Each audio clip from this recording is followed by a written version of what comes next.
कैसे हैं आप सभी। मैं आशा करते हैं कि आप लोग अच्छे होंगे और अच्छे से अपना स्टडी में लगे हुए होंगे। आज हम लोग क्लास 10th बायोलॉजी चैप्टर 1 जिसका नाम है जैव प्रक्रम पोषण को पढ़ने वाले हैं।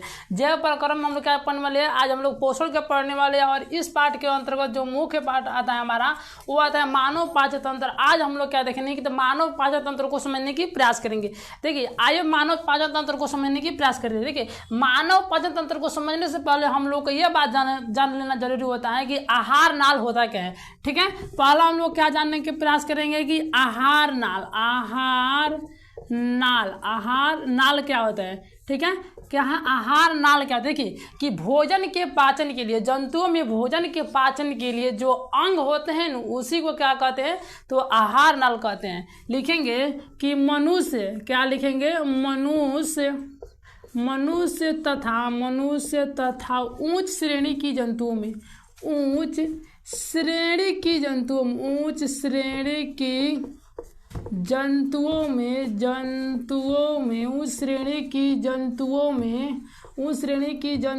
भोजन के पाचन के लिए, कि भोजन के पाचन के लिए विशेष अंग होते हैं। क्या होते हैं, तो विशेष अंग होते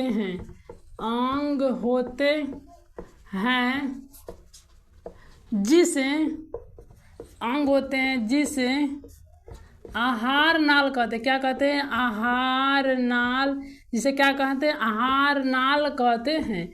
क्या होता है, कहते हैं कि मनुष्य तथा उच्च श्रेणी के जितने भी जंतु हैं उन सभी जंतुओं में क्या होता है कि भोजन के पाचन के लिए क्या होता है, एक विशेष स्थान होते हैं, विशेष अंग होते हैं, जिन अंगों को क्या कहते हैं, तो आहार नाल कहते हैं। देखिए अब आहार नाल क्या है कि मुंह गुहा से लेकर के यहाँ से होकर के और मल द्वार तक शरीर में जितने भी अंग होते हैं ये सभी अंग किसके अंतर्गत आएंगे, तो आहार नाल के अंतर्गत आएंगे। ठीक है, अब हम लोग जानेंगे कि देखिए भोजन के पाचन के लिए किसी न किसी एंजाइम की आवश्यकता होगी। तो जो वह एंजाइम कहाँ से स्रावित होगा, तो ग्रंथियों से स्रावित होता है। भोजन के पाचन के लिए जो एंजाइम होते हैं कहाँ स्रावित होते हैं, तो ग्रंथियों से स्रावित होते हैं। तो आगे लिखेंगे कि आहार नाल में क्या लिखेंगे, आहार नाल में कुछ ग्रंथियाँ होती हैं,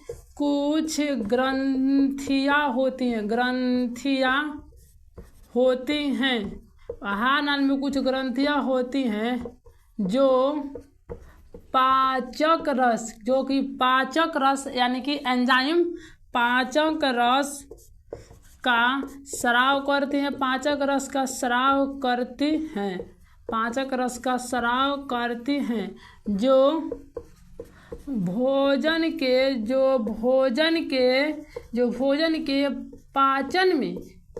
पाचन में क्या करते हैं, जो कि भोजन के पाचन में क्या करते हैं, तो सहायता प्रदान करते हैं।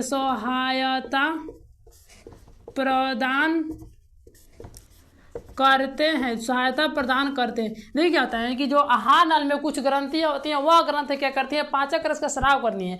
आज जब पाचक रस क्या करता है, उनके भोजन के पाचन करने में क्या करता है, तो मदद करता है, सहायता करता है। बस ठीक है, अब हम लोग क्या जानेंगे कि अब तो क्या ये तो जान लिया आहार नाल। अब हम जानेंगे कि पाचन तंत्र क्या होता है। क्या जानेंगे, पाचन तंत्र क्या होता है। अगला हमारा टॉपिक होगा कि पाचन तंत्र। लिखा चलिए कि पाचन तंत्र क्या है, पाचन तंत्र क्या होता है। देखिए पाचन तंत्र क्या होता है, ठीक है। तो आहार नाल में कुछ ग्रंथियां होती हैं, आहार नाल में क्या होती है, कुछ ग्रंथियां होती हैं जो कि पाचक रस का स्राव करती है, तथा भोजन के पाचन करने में जो पूरी प्रक्रिया जो क्रिया होती है इन दोनों को जब मिला दिया जाता है तो क्या होता है कि पाचन तंत्र का निर्माण होता है। तो लिखेंगे कि आहार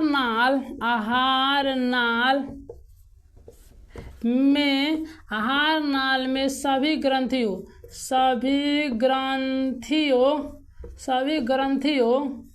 तथा पाचन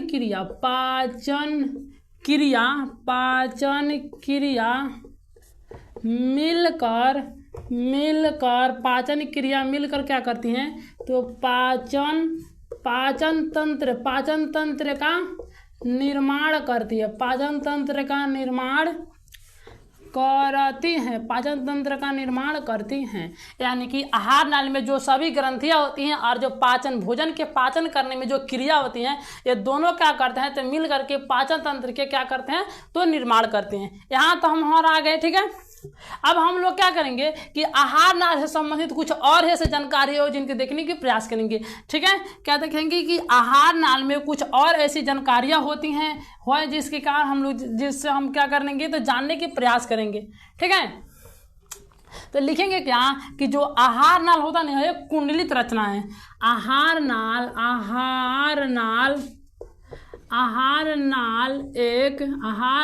एक कुंडलित रचना है। आहार नाल एक कुंडलित रचना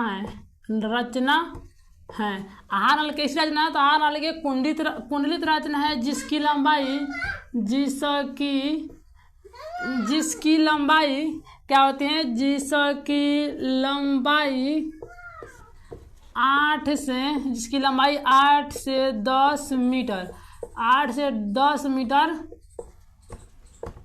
होती हैं। 8 से 10 मीटर होती हैं कि जो आहार नल तक कुंडलित रचना है और जिसकी लंबाई कितनी होती है 8 से 10 मीटर तक होती हैं, ठीक है। और जो आहार नल होता है ना यह मुंह गुहा से लेकर के मल द्वार तक फैला होता है। यानी कि मुंह गुहा से लेकर के मल द्वार तक क्या होता है फैला होता है।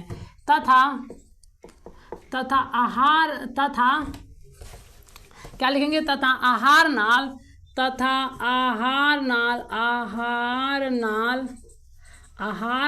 मुख गुहा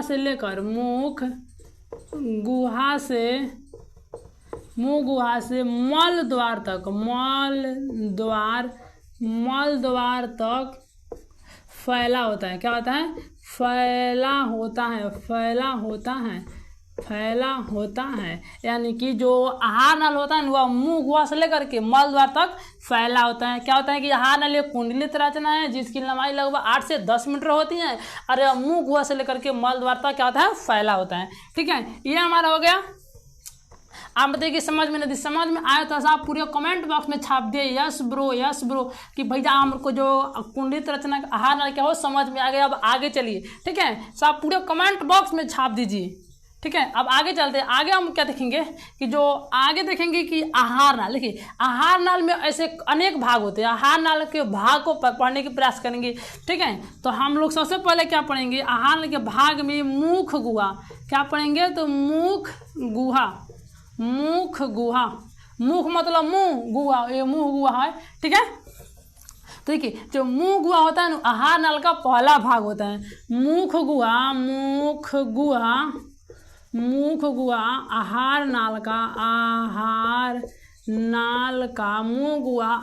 नाल का पहला भाग होता है। आहार नाल का पहला भाग होता है। मुंह गुहा आहार नाल का पहला भाग होता है जिसमें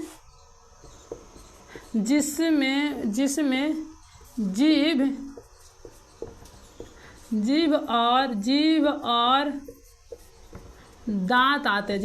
और दांत आते हैं। जिसमें जीभ और दांत आते हैं। क्या होता है कि मुंह गुहा आहार नल का पहला भाग होते हैं जिसके अंतर्गत क्या आते हैं जीभ और दांत आते हैं। ये तो हो गया, ठीक है। हम लोग क्या करेंगे कि सबसे पहले क्या देखे थे तो क्या आता है तो जीभ और दूसरा आता है दांत। सबसे पहले हम लोग कहते हैं जीभ के बारे में कुछ जानकारी हो जिनके बारे में आप देखिए। आप लोग देखे होंगे जो जीभ होता है ना तो जीभ के ऊपर कुछ बूंदी की तरह कुछ रचना होती है, संरचना होती है अंकुर की तरफ। वो क्या है, वह एक स्वाद कलिकाएं होती हैं, ठीक है। लिखेंगे कि जीभ के ऊपरी हिस्सा पर जीभ के ऊपरी हिस्सा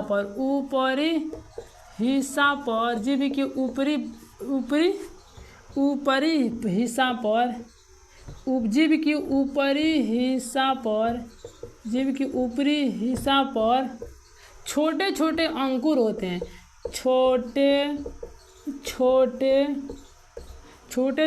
अंकुर होते हैं। क्या होते हैं, अंकुर होते हैं। छोटे अंकुर होते हैं जो जीभ के ऊपरी हिस्सा पर क्या होता है छोटे छोटे अंकुर होते हैं जिन्हें स्वाद कलिकाएं कहते हैं। जिन्हें स्वाद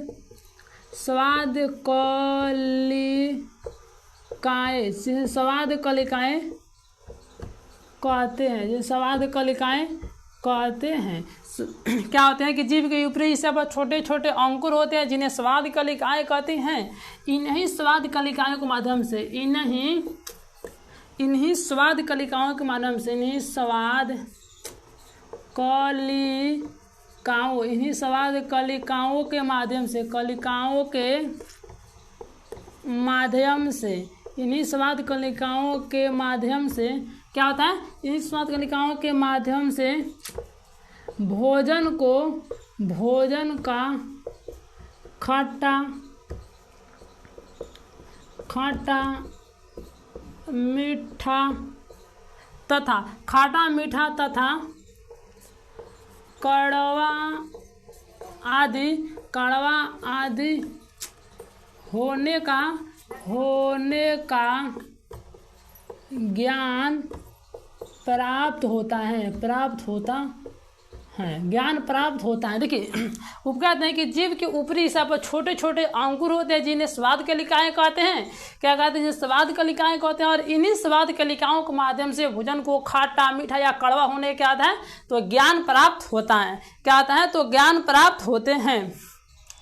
अब आया कि दांत। अब तो जीभ के बारे में देख लिया, अब हम लोग क्या देखेंगे, दांत।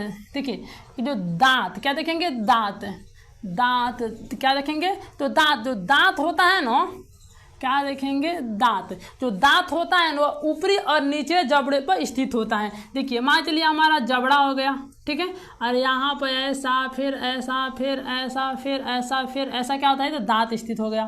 ठीक है, तो लिखेंगे कि दांत मुख गुहा में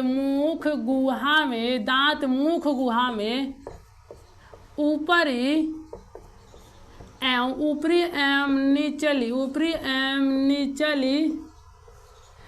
एवं निचली जबड़े पर अवस्थित होते हैं।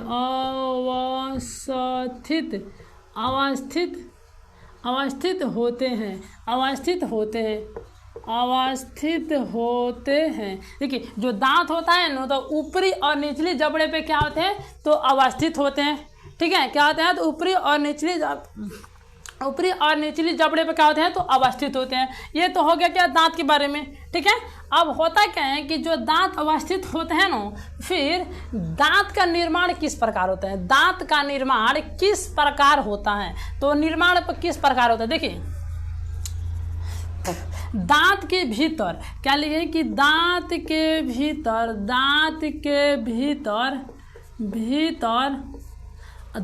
अस्थि मज्जा होता है। क्या होता है, अस्थि मज्जा होता है। दांत के भीतर अस्थि मज्जा होता है जो दांत का जो क्या करता है, दांत का अधिकांश जो दांत का अधिकांश भाग क्या करता है, तैयार करता है। जो दांत का अधिकांश भाग तैयार करता है। जो दांत के भीतर क्या आते हैं तो अस्थि मज्जा होते हैं और वो क्या करते हैं, दांत के अधिकांश भाग को तैयार करते हैं। ठीक है, अब होता है कि जो प्रश्न पूछा जाएगा कि वयस्क मनुष्य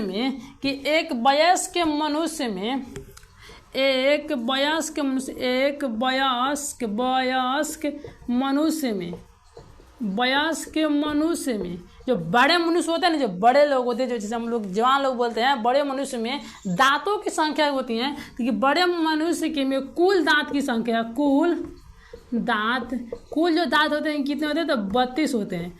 कुल दांत कितने होते हैं तो 32 होते हैं। यानी कि बड़े जो वयस्क मनुष्य होते हैं उन लोगों में कुल दांत कितने होते हैं तो 32 होते हैं। ठीक है, कुल दांत की संख्या कितने होती है तो 32 होते हैं। अच्छा, एक होता है कि मनुष्य में दूध के दांत कितने, मनुष्य में दूध की दांत, मनुष्य में दूध की दांत मनुष्य में क्या होते हैं तो दूध की दांत 20 होते हैं। जो मनुष्य होते हैं उनमें दूध की दांत कितनी होती हैं तो दूध के दांत 20 होते हैं। मनुष्य में क्या होते हैं तो दूध के दांत 20 होते हैं। ठीक है, दूध के दांत की संख्या कितनी होते हैं तो 20 होते हैं। अब बताएं ना कि देखिए आप लोग अब खाना करते हैं या भोजन, जब मांसाहारी आप लोग भोजन करते हैं, देखते हैं कि उतने बड़े बड़े जो मांस होते हैं, मांस में जो हड्डी होते हैं, बोन्स, उनको दांतों से तोड़ दिया जाता है, दांतों से तोड़ दिया जाता है। फिर आप दांत की जो मांसपेशी है, यानी कि जो दांत कितनी ज़्यादा ताकतवर है ताकि उतने मजबूत हड्डी को दांतों के द्वारा तोड़ दिया गया। या जो कुत्ते होते हैं, कुत्तों को देखेंगे उतने मजबूत हड्डी को क्या करते हैं, दांतों से चबा जाते हैं। ठीक है, यानी कि जो दांतों के जो चबाने की क्षमता है ना बहुत अधिक होती है। दांत हमारे इतने ज़्यादा मजबूत होते हैं कि बहुत मजबूत से मजबूत हड्डियों क्या कहते हैं कुचला जा सकता है। ठीक है, तो होता क्या है कि दांतों का सबसे, देखिए ये हमारा क्या हो गया, मान चलिए हमारा दांत हो गया। ठीक है, ये हमारा क्या हो गया, दांत हो गया। और दांत के ऊपर आप लोग जो उजला भाग देखे होंगे, दांत के ऊपर जो उजला भाग होता है उसे बोलते हैं इनामेल। और यह सबसे कठोर भाग होता है, पूरे शरीर में सबसे कठोर भाग होता है। तो लिखा जाएगा कि मानव शरीर का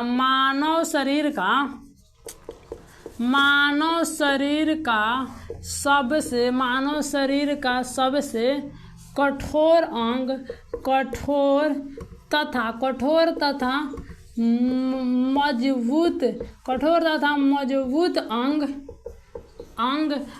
तथा मजबूत अंग दांतों का इनामेल होता है। दांतों का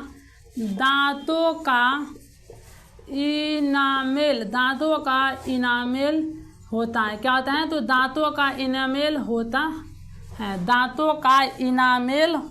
है। जो शरीर का जो सबसे मजबूत अंग होता है, क्या होता है, दांतों का इनामेल होता है। ये जान गए। देखिए जो दांत होता है ना, तो मान चलिए यहाँ पे क्या हो गया, दांत हो गया हमारे, क्या है, जबड़ा हो गया। इस प्रकार से हमारा जबड़ा हो गया। और आगे यहाँ पे एक दांत हो गया इस तरह से।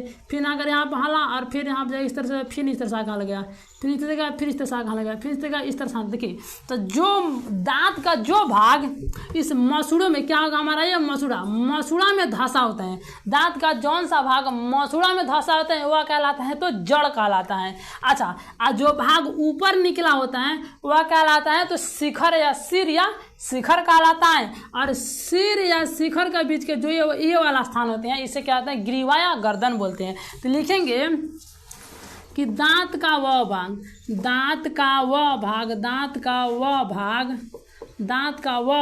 जो दांत का क्या भाग, तो वह भाग जो मसूड़ों में धंसा होता है, मसूड़ों में धंसा होता है, जड़ कहलाता है। क्या कहता है, जड़ कहलाता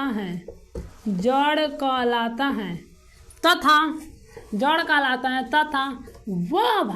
तथा वह भाग जो ऊपर होता है, वह भाग जो सबसे ऊपर होता है, सबसे जो ऊपर होता है ये वाला भाग क्या कहलाता है, तो सिर या शिखर कहलाता है। सिर या शिखर कहलाता है। वह भाग जो ऊपर होता है सिर या शिखर कहलाता है। और सिर शिखर तथा जड़ के बीच का स्थान जो जड़ कहलाता है। और जड़ एवं जो शिखर के बीच का स्थान, शिखर का बीच का भाग ग्रीवा या गर्दन कहलाता है। क्या कहलाता है, तो ग्रीवा या गर्दन कहलाता है। देखिए दांत के जो वह भाग जो मसूड़े में धंसा होता है जड़ कहलाता है। वह भाग जो सबसे ऊपर होता है सिर या शिखर कहलाता है। सिर या शिखर के बीच के जो भाग होते हैं उसे ग्रीवा या गर्दन कहते हैं। ग्रीवा या क्या कहते हैं, तो गर्दन कहते हैं। ये तो हमारे दांत से संबंधित जानकारी हो गई। अब हम लोग क्या जानेंगे कि दांत के प्रकार देखेंगे। क्या देखेंगे, दांत के प्रकार। क्या देखेंगे, प्रयास करेंगे दांत के प्रकार देखने की प्रयास करेंगे। देखिए दांत का प्रकार क्या होता है, दांत का प्रकार, दांत के 4 प्रकार होते हैं। दांत के 4 प्रकार होते हैं। दांत के कितने प्रकार होते हैं, तो दांत के 4 प्रकार होते हैं। आपसे पूछा जाए कि दांत कितने प्रकार के होते हैं, तो दांत हमारे 4 प्रकार के होते हैं। अब बताएं कि दांत के 4 प्रकार होते हैं, फिर कौन कौन होते हैं उनको देखने की प्रयास करेंगे। ठीक है, दांत के 4 प्रकार होते हैं, फिर कौन कौन होते हैं ये देखते हैं। ठीक है, 4 प्रकार। ठीक है, दांत का तो दांत का जो पहला प्रकार है होता है वो होता है कर्तनक। क्या होता है? कर्तनक, जिसका इंग्लिश क्या होता है? इंसाइजर। क्या होता है? इंसाइजर। ठीक है, पहला भाग होता है कर्तनक या इंसाइजर। दूसरा बोलते हैं वेदक। क्या बोलते हैं? वेदक, जिसका अंग्रेजी होता है कैनाइल। क्या होता है? कैनाइल। दूसरा क्या होता है? वेदक, जिसका अंग्रेजी होता है कैनाइल। और जो तीसरा हमारा दांत होता है वो आता है चवर्णक। चवर्णक क्या होता है? चवर्णक, जिसका अंग्रेजी होता है मोलर। जिसका अंग्रेजी क्या होता है? मोलर। क्या होता है? मोलर। और जो हमारा चौथा होता है ना, जो हमारा चौथा दांत होता है वो आता है अग्र चवर्णक। क्या होता है? अग्र चवर्णक। क्या होता है? अग्र चवर्णक, जिसका अंग्रेजी होता है मोलर। क्या होता है? प्री मोलर होता है। क्या होता है? Pre molar. दांत कितने प्रकार के? दांत के 4 प्रकार होते हैं। पहला कर्तनक, जिसका अंग्रेजी इंसाइजर होता है। दूसरा भेदक, जिसका अंग्रेजी कैनाइल होता है। तीसरा होता है चवर्णक। क्या होता है? चवर्णक, जिसका अंग्रेजी मोलर होता है। चौथा होता है अग्र चवर्णक, जिसका अंग्रेजी क्या होता है? तो प्री मोलर होता है। ठीक है, अब हम देख लेते हैं कि इन दांतों के कार्य कौन कौन से, जैसे कैनाइल हो गया, सॉरी कर्तनक हो गया, वेदक हो गया, चवर्णक और अग्र चवर्णक। इन दांतों के कार्य क्या क्या होते हैं? ठीक है, तो इन दांतों के कार्य के बारे में देखते हैं। देखिए, लिखेंगे कार्य। सबसे पहले लिए कर्तनक कार्य। कर्तनक लिख दीजिए, कर्तनक और लिख दीजिए कार्य। कर्तनक का कार्य क्या होता है कि यह काटने का कार्य करता है। कर्तनक का कार्य होता है यह काटने का कार्य होता है। यह काटने, कर्तनक यह काटने का कार्य करता है। कार्य करता है, यह काटने का कार्य करता है। जो कर्तनक होता है क्या करता है? तो काटने का कार्य करता है। 2 में लिख लीजिए क्या होता है? वेदक। भेदक, वेदक। भेदक क्या होता है? इसका कार्य लिखिए भेदक कार्य। तो भेदक का कार्य लिखिए। भेदक का कार्य में क्या लिखेंगे? का कार्य। ठीक है, क्या लिखेंगे? भेदक का भेदक का कार्य। ठीक है, तो इसका कार्य क्या होता है? भेदक जो होता है ना, फाड़ने का कार्य करता है। भेदक क्या करता है? तो फाड़ने करता है। भेदक सॉरी क्या होता है? भेदक फाड़ने, क्या करने की? तो फाड़ने का कार्य करता है। भेदक फाड़ने का कार्य करता है। भेदक क्या करता है? तो फाड़ने का कार्य करता है। तीसरा में होता है 3 नंबर में हमारा चवर्णक। चवर्णक का कार्य। चवर्णक के कार्य में क्या लिखेंगे? जो चवर्णक होता है ना, यह पीसने और चबाने का करता है। क्या करता है? तो पीसने और चबाने का कार्य करता है। पीसने और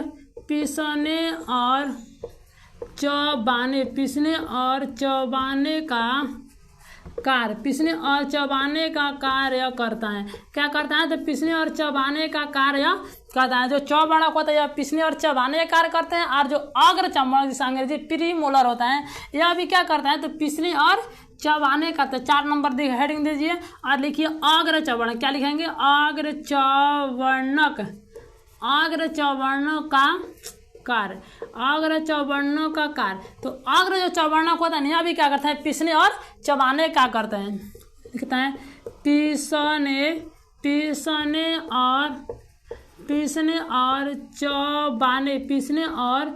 चबाने का कार्य। पीसने और चबाने का कार्य करता है। जो अग्र चवर्णक होता है यह भी क्या करता है? तो पीसने और चबाने का कार्य करता है। ठीक है, क्या करता है? तो पीसने और चबाने का कार्य करता है। ठीक, अब हम लोग आज के लिए हम यहीं पर रहने देते हैं। अगर देखें तो वीडियो हल्का लंबा हो जाएगा, लेकिन आज के लिए वीडियो के यहीं पर रहने देते हैं। यदि आपको वीडियो अच्छा लगा हो तो कमेंट बॉक्स में जरूर बताएं और अपने एक मित्र के पास शेयर जरूर करें, ताकि वह भी इस अच्छे से अच्छे कॉन्सेप्ट को ले पाए। तब तक के लिए जय हिंद।